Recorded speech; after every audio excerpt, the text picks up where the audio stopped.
Hello, हाय, नमस्ते। Love infinite tarot channel में आप सभी का हार्दिक स्वागत है। आप जानना चाहेंगे कि नेक्स्ट यानी कि अभी ये जो अमावस्या आने वाली है, इसमें आपका टाइम, आपका रिलेशनशिप किस तरह का जाएगा, यानी कि न्यू मून एनर्जी आप दोनों के लिए क्या कुछ लेकर आ रही है। कुछ लेकर तो नहीं जा रही, अगर कुछ लेकर जा रही है तो मैं प्रार्थना करूंगी कि नेगेटिविटी ही लेकर जाए। तो चले बिना देर किए चलते हैं कि न्यू मून में आपकी एनर्जी, आपके पार्टनर की एनर्जी किस तरह की रहेगी।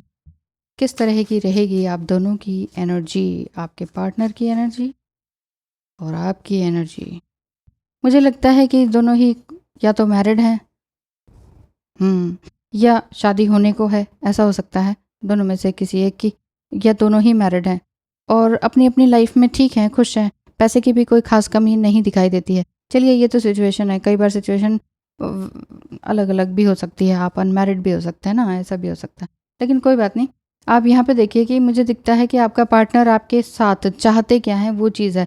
बहुत ही पैशनेट है, ये वाली बात तो दिखाई देती है, और साथ ही साथ ये चाहते हैं कि आपके साथ रहें, अब चाहे लिव इन में ही रहें, ऐसा है। क्योंकि मुझे ऐसा दिख रहा है कि शादी तक तो बहुत बात बढ़ी, यस, शादी तक बात बढ़ी, लेकिन ना बात बन नहीं पाई, ऐसा है। हाँ, और उन्होंने भी यही सोचा कि नहीं, अब शादी करूँगा तो आपसे ही करूँगा, नहीं तो किसी और से नहीं, ऐसा है। या फिर स्पिरिचुअलिटी की तरफ आप चले गए हैं दोनों ही, शादी वाला कोई फंडा ही नहीं है, तो स्पिरिचुअलिटी की तरफ आप चले गए हैं कि बस करो, हो गया हो गया, कि और क्या करना है ना, कि बहुत हो गया, रोना धोना भी बहुत हो गया, अब मुझे कुछ और करना है, ऐसी वाली बात दिखाई दे रही है। आपने करना क्या है स्पिरिचुअलिटी में, ये भी देखेंगे। फिलहाल न्यू मून में आपकी और आपके पार्टनर की एनर्जी कैसी रहेगी। मुझे ऐसा दिख रहा है कि सब कुछ अच्छा होते हुए भी आप दोनों को ही रास्ता नहीं सूझ रहा। कोई ऐसा लग रहा है कि ना गाइडेंस की ज़रूरत है, कोई बस हमें निकाल दे इस किसी भी तरह की मुसीबत से। Everything changed when I met you and there is no turning back. अच्छा जी, मैं वापस बिल्कुल ही नहीं मुड़ने वाला हूँ, लेकिन मुड़े तो हैं, ऐसा दिखता है, वापस गए तो हैं। जैसे ये 3 ऑफ वंड्स का भी कार्ड है, जो कि ये बता रहा है कि मुझे बहुत दूर जाना है, बहुत कुछ करना है, सब कुछ एक अजीब सी एनर्जी है आज की, एक बहुत हैप्पी वाली नहीं दिखती है। बस ये लग रहा है कि करना था, कोई काम हो नहीं रहा है। I am unstoppable, no one can stop me to reach you, I am sorry.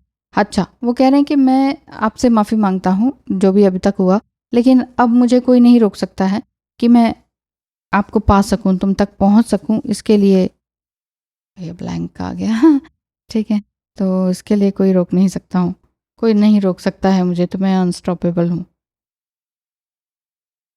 तुम्हारा सपनों में आना मुझे बेचैन कर देता है। क्या हो तुम, कौन हो तुम। पास्ट लाइफ का स्ट्रॉन्ग बॉन्ड लगता है। वही मैं कह रही हूँ, या तो आप लोग अगर अनमैरिड हैं और शादी होते होते या आपके ही मन में था कि इससे ही होगी, वो चले गए वापस, और फिर उनके अंदर भी कुछ अलग तरह की अवेकनिंग है, ऐसी वाली बात भी दिखती है। दो दो रीडिंग ऐसा लग रहा है एक साथ चल रही है, कुछ मैरिड कपल की, कुछ अनमैरिड की हाँ, कि जिसमें कि वो वापस भी आना चाह रहे हैं, लेकिन नहीं भी हो पा रहा, क्योंकि कार्ड्स ऐसे आए हैं, जितना मैं तुमसे दूर गया उतना और करीब होता चला गया। कोई मुझे नहीं समझता, तुम भी समझना नहीं चाह रही हो। अब मैं क्या ही समझाऊं, जब टाइम आएगा तब बात करेंगे, ऐसा वो बोल रहे हैं। मेरे एडिक्शंस मुझे पीछे धकेलते रहे हैं, लेकिन मुझे याद है कि तुम तब भी मेरे साथ थी, जब मैं बहुत ज़्यादा एडिक्शन में था, मैं बहुत कमज़ोर निकला, ऐसा इनको फील हो रहा है। तभी तभी कुछ इस तरह की 8 ऑफ कप्स की एनर्जी है कि मुझसे ही नहीं कुछ हो रहा, मैं तो खुद ही फंस गया, क्या हो गया मेरे साथ। तुम सच में एक डिवाइन एंजल हो और मैं एक राक्षस निकला जिसने तुम्हारे पंख कतर दिए। मैं रियली शर्मिंदा हूँ। देखिए, मुझे ऐसा दिख रहा है मैरिड अनमैरिड की दोनों दो रीडिंग एक साथ चल रही हैं। पता नहीं क्यों ऐसी फीलिंग आ रही है कि अगर आप दोनों मैरिड हैं तो फिर तो आपने उनको बहुत कुछ सुधारा है, बहुत कुछ चेंज किया है, लेकिन आपकी तरफ वो पूरी तरीके से नहीं आ पाएंगे, क्योंकि उनको दिख रहा है कि ये 3D लाइफ में फिजिबल नहीं है। बहुत सारे उनके एडिक्शंस थे, जिसकी वजह से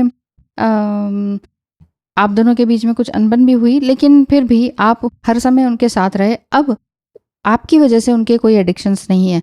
और अगर इधर बात करें कि ट्विन फ्लेम जर्नी में आप हैं, अनमैरिड हैं, लेकिन कोई ऐसी बात हो गई है जिस वजह से शादी होते होते रुक गई है।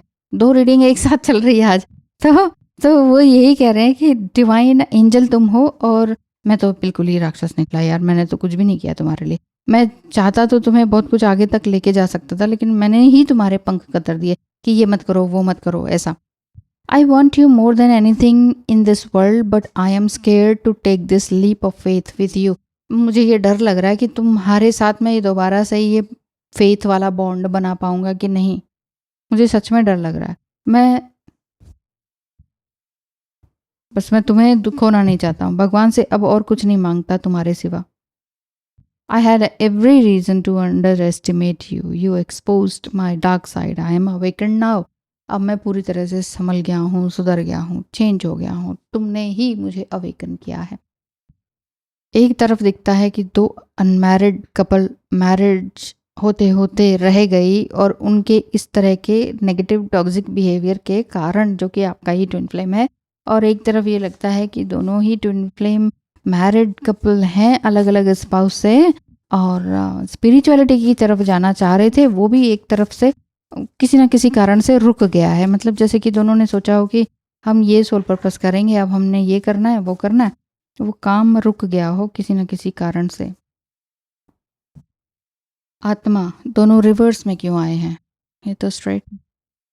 चलिए कोई बात नहीं, इसको रिवर्स नहीं माना जाएगा क्योंकि ये गाइडेंस के लिए है। धर्म एंड आत्मा का कार्ड है। यहाँ आत्मन का मतलब है कि आप अपने अंदर झांकें, अपनी थर्ड आई चक्रा पर भी काम करें। आपको कुछ ना कुछ इंट्यूशन ज़रूर होती होगी। कई बार वियर्ड ड्रीम से भी आप डर के उठ जाते होंगे, ऐसा भी होता होगा। लेकिन कुछ ऐसे ड्रीम्स भी हैं जिसको देखने के बाद भी आपकी नींद खुल जाती होगी कि अरे, ये मैंने इनके साथ ये किस तरह का ड्रीम देख लिया। तो कुछ अजीब-व-गरीब बातें भी आपके साथ हो रही होंगी।